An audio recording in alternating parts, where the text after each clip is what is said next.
আপনার সঙ্গে এবং খবর দিনভরের শুরুতেই দিল্লির খবরে নজর রাখতে হবে। আজ থেকে 6 মাস আগের কথা যদি বলি তো অতি বড় সেফোলজিস্টরাও কেউ চুলচেরা হিসেব করে বলতে পারছিলেন না যে মহারাষ্ট্র বিজেপির হাতে যাবে। সেই মহারাষ্ট্র যখন বিজেপির হাতে, খুব স্বাভাবিকভাবে কেন্দ্রের বিজেপি সরকারের আত্মবিশ্বাস একটা অন্য মাত্রা ছুঁয়েছে। যে আত্মবিশ্বাস দেখা গেল আজ সংসদের অধিবেশন, শীত অধিবেশনের শুরুতে প্রধানমন্ত্রীর বক্তব্যে।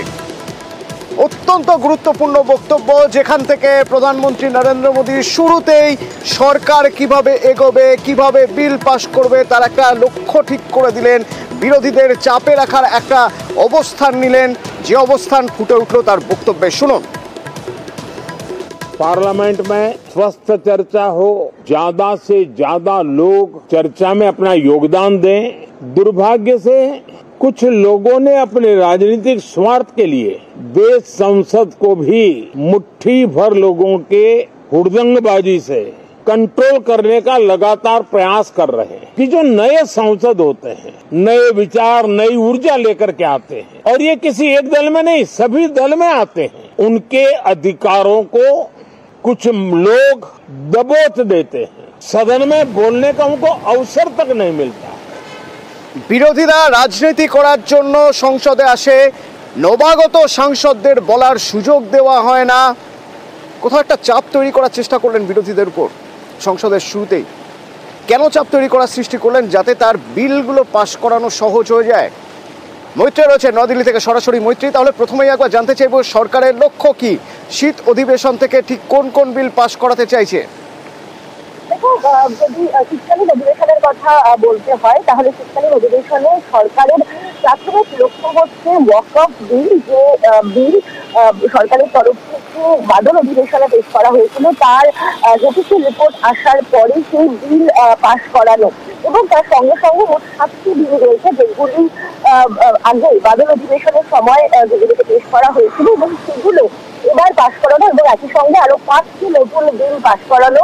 এটাই সরকারের কিন্তু এই মুহূর্তে লক্ষ্য, এবং সেই লক্ষ্যকে পরিপূর্ণ করার জন্য সরকার যেটা চাইছে যে বিরোধীদেরকে চাপে রাখতে, এবং সেখানে কিভাবে সেটা রাখা সম্ভব তার একটা ইঙ্গিত কিন্তু আছে প্রধানমন্ত্রীর একেবারে শীতকালীন অধিবেশন শুরুর বক্তব্যেই কিন্তু স্পষ্ট হয়ে গিয়েছে।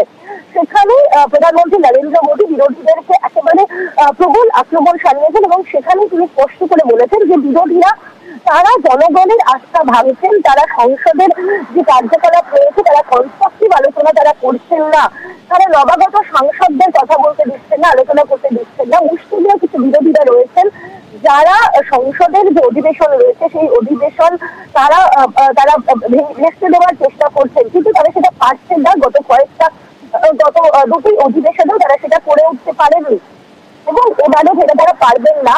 তবে একই সঙ্গে বিরোধীদের জন্য কড়া বার্তা দিয়েছেন, এবং এখানে উল্লেখ করবো আরেকটা জিনিস হলো, এবং তিনি শুধু কিন্তু বিরোধীদেরকে একেবারে অ্যাজ আ হোল অ্যাটাক করেনি, তিনি কিন্তু বলেছেন বিরোধীদের মধ্যেও একটা টিম রয়েছে যারা চাইছেন যে সংসদের যে অধিবেশন রয়েছে, যে সংসদীয় কাজ রয়েছে, সদনের কাজ সেটা চলুক, কিন্তু বিরোধীদের একাংশ অর্থাৎ যেখানে গুরুত্বপূর্ণ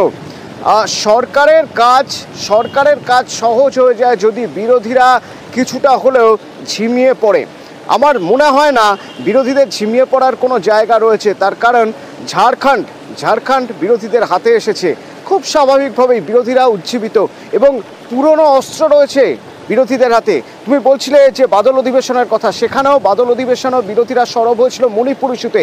মণিপুর ইস্যু এখনও রয়ে গিয়েছে, তার পাশাপাশি নতুন ইস্যু এসেছে, হাতে গরম ইস্যু, আদানি ইস্যু এবং ওয়াকফের বিরোধিতা। বিরোধীদের ব্লুপ্রিন্ট কি, কিভাবে বিরোধীরা এগোতে চাইছে এই অধিবেশনে?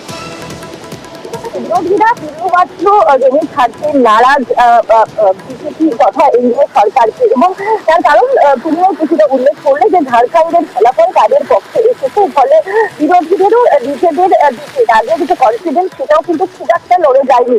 ফলে তারা আগামী ইস্যুতে ইতিমধ্যেই আমরা যেটা দেখছি যে লোকসভা এবং রাজ্যসভা দুটো সদনেই তারা দৃঢ় আহ্বানে আদানি ইস্যুতে আলোচনা করা হোক এই দাবি তুলেছেন, এবং ইতিমধ্যেই রাজ্যসভার অধিবেশন কিন্তু আজকের মতো মুলতবি করার সিদ্ধান্ত নিয়েছেন, এবং সেখানে মাল্লিকার্জুন খাড়গে রাজ্যসভার বিরোধী দলনেতা মাল্লিকার্জুন খাড়গে আলোচনা করার দাবি জানান আদানি ইস্যুতে, কিন্তু সেই দাবিতে সহমত পোষণ করেননি ভাইস প্রেসিডেন্ট জগদীপ ধনখড়, এবং তিনি জানিয়ে দেন যে এই বিষয়ে আলোচনা আলাদা করে হবে না। এবং তারপরেই যখন বিরোধীরা হরিহট্টগোল শুরু করে তখন প্রাথমিকভাবে 15 মিনিটের জন্য, এবং তারপর আগামী 24 ঘন্টা অর্থাৎ আগামীকাল সংবিধান দিবস রয়েছে, ফলে পরশুদিন ফের রাজ্যসভার অধিবেশন শুরু হবে। মানে ইতিমধ্যেই কিন্তু বোঝা যাচ্ছে যে আদানি ইস্যুতে যথেষ্টই সরগরম হতে চলেছে রাজ্যসভা তো বটেই, এবং তার সঙ্গে সঙ্গে লোকসভাও।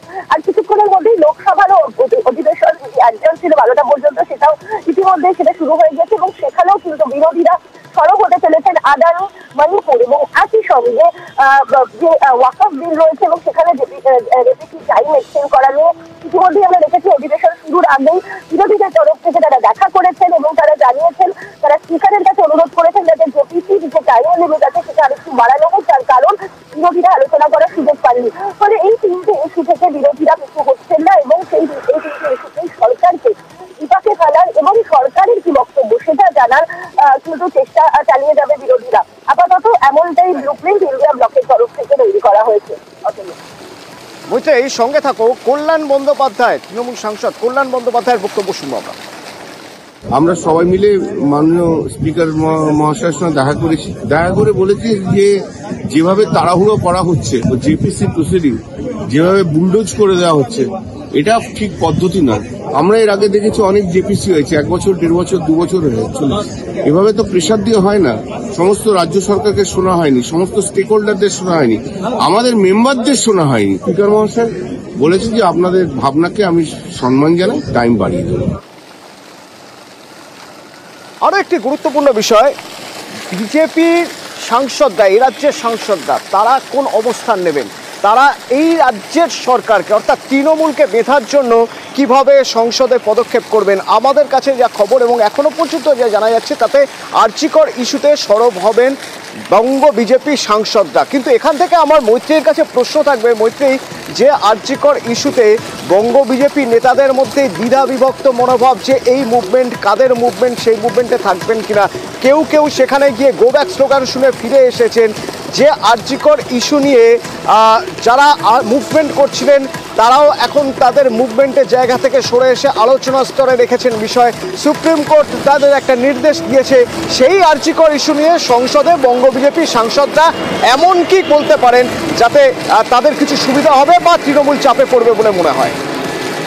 তৃণমূলকে চাকরি রাখার থেকেও বেশি কিন্তু বঙ্গ বিজেপির লক্ষ্য হচ্ছে এই ইস্যুটাকে জিয়ে রাখা এবং সেটি সদনে তুলে আনা। তার কারণ আরজিকর ইস্যু যে খুব একটা ফসল দিতে পারেনি বঙ্গ বিজেপিকে, বিশেষত নির্বাচনে তার ফলাফল, তা কিন্তু সাম্প্রতিক নির্বাচনের ফলাফলই বোঝাচ্ছে। কিন্তু বঙ্গ বিজেপি এই আরজিকর ইস্যুকে পুরোপুরি ছাড়তে নারাজ, এবং সেই কারণেই কিন্তু বঙ্গ বিজেপির তরফে একাংশ চাইছেন, সাংসদদের একাংশ তারা চাইছেন আরজিকর ইস্যুকে বারবার সংসদে তুলে আনতে। এবং আজকে সেই কারণেই আমরা দেখেছি যে রাজ্যসভার সাংসদ শ্রমিক ভট্টাচার্য তিনি আরজিকর ইস্যুর কথা মাথায় রেখে মহিলা চিকিৎসকদের সুরক্ষার বিষয় আলোচনা এবং সুরক্ষা সুনিশ্চিত করার জন্য আইন আনার ক্ষেত্রে আলোচনা করার প্রস্তাব তিনি রেখেছিলেন বিরোধে। যদিও রাজ্যসভা মুলতবি হওয়ার কারণে সেই আলোচনা হওয়া সম্ভব হয়নি, কিন্তু এটা স্পষ্ট হয়ে যাচ্ছে যে বঙ্গ বিজেপি তারা আরজিকর ইস্যুকে কোনো হাতছাড়া করতে চাইছেন না।